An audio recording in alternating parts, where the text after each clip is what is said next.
Troisième et dernière partie de l'Africa Newsroom. Nous sommes toujours en compagnie de nos éditorialistes Daoud Attal, Samuel Gambok et Jean-Marie Bitomo. L'Égypte a accueilli pendant 2 jours le Forum des entrepreneurs du Moyen-Orient et d'Afrique du Nord. L'objectif était de mettre en relation les chefs d'entreprise et les partenaires financiers. Le rendez-vous est également l'occasion de promouvoir les opportunités d'affaires en Égypte. Idolette Mirabel-Bissou. Des milliers de personnes ont assisté au sommet Rise Up au centre du Caire en Égypte les 12 et 13 décembre 2015. Cet événement vise à créer un pont entre les jeunes entrepreneurs, les propriétaires de petites et moyennes entreprises, les investisseurs et les sociétés de capital risque. Rise Up est un intermédiaire entre les jeunes entrepreneurs et les partenaires techniques et financiers qui pourront les aider à transformer les idées en un modèle commercial à succès pour le développement de l'entreprise locale. Rise Up est le premier sommet qui invite les entrepreneurs et les propriétaires de petites entreprises de services d'innovation à vocation technologique à entrer en contact avec tous ceux qui les financent et les soutiennent, à savoir les organisations caritatives, les entités gouvernementales ou toute personne pouvant les aider à démarrer ou développer leur entreprise.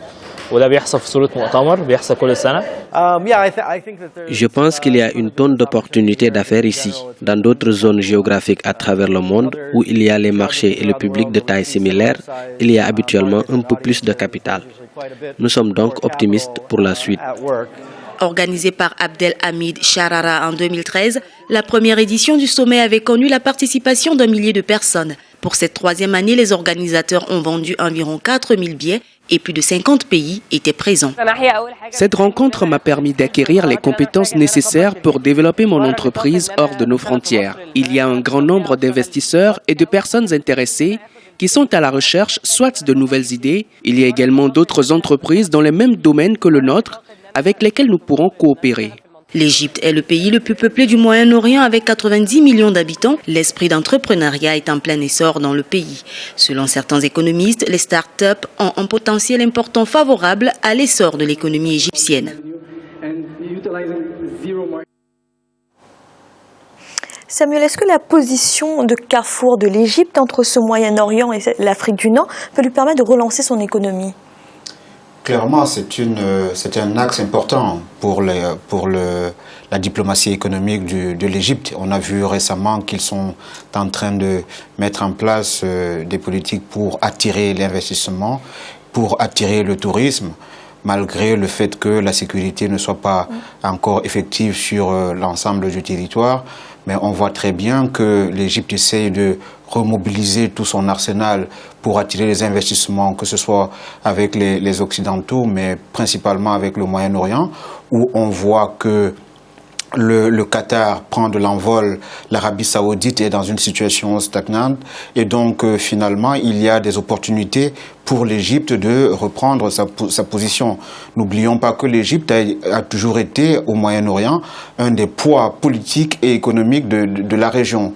Et donc le fait qu'au cours de ces dernières années, l'Égypte ait rencontré quelques problèmes de sécurité et de stabilité politique pose un préalable pour se pose comme un préalable pour les autorités actuelles pour combler très rapidement ce déficit et rattraper le retard économique accumulé au cours de ces dernières années. Ce d'autant plus que les économies dans certains pays du Moyen-Orient sont en situation en berne, et donc il faut profiter de cette opportunité pour pouvoir investir soit à l'extérieur ou ramener des gens investir en Égypte.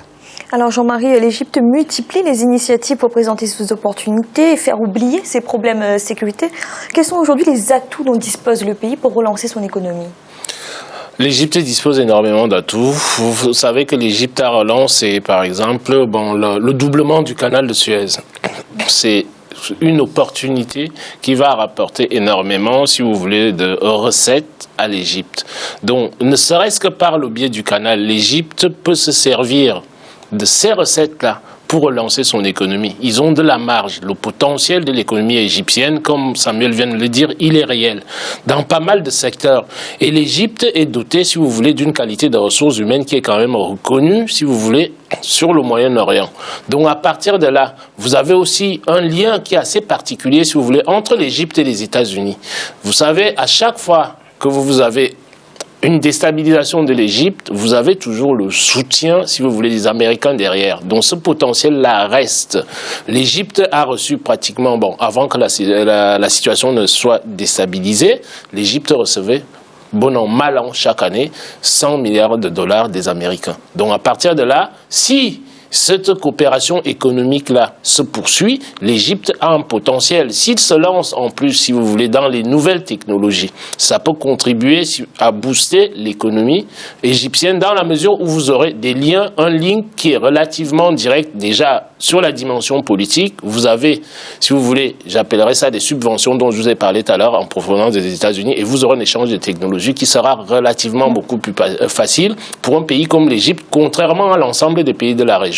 Donc ce lien-là avec les États-Unis est un lien privilégié. Et si l'Égypte sait bien cultiver ce lien-là, je pense que l'économie égyptienne pourrait repartir assez rapidement. Merci. Dans l'actualité également, la croissance en Guinée pourrait rebondir à près de 4,5% en 2016. C'est la prévision avancée par le Fonds monétaire international. Une annonce positive pour un pays qui a été touché de plein fouet par l'épidémie d'Ebola. Un reportage de notre correspondant Emmanuel Milimona. L'économie guinéenne n'a jamais aussi bien résisté au choc que ces 2 dernières années. La crise engendrée par l'épidémie d'Ebola a produit des conséquences énormes sur les recettes du pays et affecté sérieusement les investissements. Au terme d'une visite de quelques jours en Guinée, la mission du Fonds monétaire international a eu l'occasion de constater que des efforts considérables ont été fournis par les autorités afin de permettre au pays de maintenir l'équilibre des principaux indicateurs. Selon l'institution de Bretton Woods, les perspectives sont bonnes et l'année 2016 qui coïncide avec la fin de l'épidémie annonce une croissance de l'ordre de 4,5%. Ce que le gouvernement va faire dans son programme pour assurer que la croissance reparte, c'est de laisser de la place au secteur privé. Donc c'est limiter de façon significative son endettement domestique afin que le secteur privé puisse se développer et éviter au maximum d'accumuler de nouveaux arriérés. La crise engendrée par Ebola a poussé le pays à accroître son endettement auprès des institutions financières internationales. La baisse des recettes n'a pas empêché l'État de poursuivre l'investissement dans certains domaines prioritaires comme la santé. Cette nouvelle visite du Fonds monétaire international a permis de faire le point sur le niveau d'endettement du pays vis-à-vis du trésor public. Elle a surtout été l'occasion de constater que l'inflation a poursuivi sa baisse ces derniers mois en passant de 9% en juillet 2015 à 7,5% en décembre. 2011-2012, la croissance était autour de 4%. En 2013, avec les mouvements sociaux, la chute des prix de l'or, la croissance a baissé à 2,3%. On pensait repartir à 5% en 2014 et il y a eu Ebola. Le fait que les objectifs initiaux de la 7e revue n'ont pas pu être révisés, nous avons constaté quelques déviations. Ces déviations vont être corrigées justement. Le bon déroulement de l'élection présidentielle du 11 octobre 2015, la fin de l'épidémie d'Ebola sont autant de perspectives rassurantes pour la relance de l'économie guinéenne. Si 2015 a été marqué par un choc au niveau des recettes publiques et des investissements, l'année 2016 vient avec une lueur d'espoir. La croissance qui se situe actuellement à 0,2% devrait rebondir et permettre aux autorités de mettre en œuvre les plans de développement envisagés pour faire de la Guinée une économie émergente dans les années à venir. Daouda, ce sont des prévisions qui vous semblent réalisables, 4,5%? Oui, je pense que c'est tenable, étant donné que l'institution qui est le FMI reste quand même relativement crédible. Donc si ce n'est pas démenti cela, ça tout à fait. Et puis bon, au vu des projets qui sont menés en Guinée par le gouvernement, le président Alpha Condé, je pense que oui, il y a des efforts vraiment qui sont faits à ce niveau-là. 4,5, c'est au moins 2 points de plus par rapport à 2013 déjà, et c'est relativement important. Donc il y a une... Bon, l'Ebola avait un petit peu compliqué les choses. Avant cela, il y a eu cette période d'instabilité, mais la Guinée avait même atteint le point d'achèvement de l'initiative PPTE depuis 2000. Et aujourd'hui, il faut dire quand même que les choses sont relancées. Il y a un potentiel minier qui est impressionnant. 1/3 des réserves mondiales de bauxite est en Guinée. Il y a de l'or, il y a du diamant, il y a du manganèse, bref, il y a du fer, il y a tout ce qu'il faut. La Guinée est bien aussi positionnée sur le plan régional. Quasiment tous les fruits que les Sénégalais mangent viennent de Guinée, puisque la terre est fertile et il y a notamment la Guinée forestière. Donc je pense que l'agriculture a une marge de développement à ce niveau-là. Si les infrastructures sont mises en place et que le secteur minier, l'État fait en sorte de bien négocier les contrats, parce que bon, la Guinée a perdu au niveau de l'exploitation, a perdu des recettes dans les années passées, et je pense qu'il y a une volonté gouvernementale de renforcer ce que la Guinée gagne au niveau de ses recettes. Donc à mon avis, ça reste crédible à ce niveau-là à l'aube de ce deuxième mandat. Faut juste espérer aussi que les entreprises se développent, et je ferai très rapidement le lien avec le sujet précédent sur les startups. Permettre le développement des startups en Afrique, notamment en Guinée, serait une bonne chose, puisque c'est des entreprises innovantes à fort potentiel et qui peuvent vraiment devenir des champions, des championnes demain. Donc il y a tout ça, mais bon, les perspectives sont bonnes, effectivement. Samuel, rapidement, ce n'est pas surprenant que la croissance guinéenne puisse ainsi rebondir alors qu'elle a connu l'épidémie d'Ebola, mais aussi la chute des prix des matières premières. Ce n'est pas étonnant parce que le tissu économique est fortement dépendant de l'investissement public. Et d'ailleurs, le Fonds monétaire international indique que si croissance il y aura en 2016, tout dépendra de l'accélération de cet investissement public, notamment dans le secteur de la construction des infrastructures. Mais pour que cette croissance soit durable, il serait peut-être utile et nécessaire pour le gouvernement guinéen de mettre en place une politique, une planification prudente, c'est-à-dire qu'investir dans les infrastructures de base et laisser peut-être, s'il y a des investisseurs, prendre le pôle infrastructure lourde. Merci. Tout de suite, notre chiffre du jour. Tarak Bari, directeur général de la gouvernance à la présidence du gouvernement tunisien, a indiqué dans un rapport que la non-gouvernance et la corruption ont coûté à la Tunisie 4 points de croissance. Selon ce rapport, tous les ministères demandent à entrer dans la phase pratique de la gouvernance à travers le renforcement des mécanismes d'évaluation. Jean-Marie, comment est-ce qu'on met fin à des pratiques de corruption qui ont été profondément ancrées comme ça par l'ancien régime de Ben Ali ? C'est la problématique de toutes les économies africaines. Là, nous sommes en train de parler de la Tunisie. C'est pas un problème qui concerne uniquement la Tunisie. Moi, j'ai toujours prôné sur ce plateau le discours suivant, c'est que la corruption coûte énormément à l'Afrique. Et de mon point de vue, si vous voulez, c'est un crime contre le développement. Comme ça s'est institutionnalisé pratiquement dans tous les pays africains, dans la mesure où vous n'avez pas la liberté, la démocratie qui joue à plein. C'est-à-dire, ses effets, on ne peut que se retrouver dans des situations comme cela. C'est pas du tout étonnant. Bon, ça met du temps.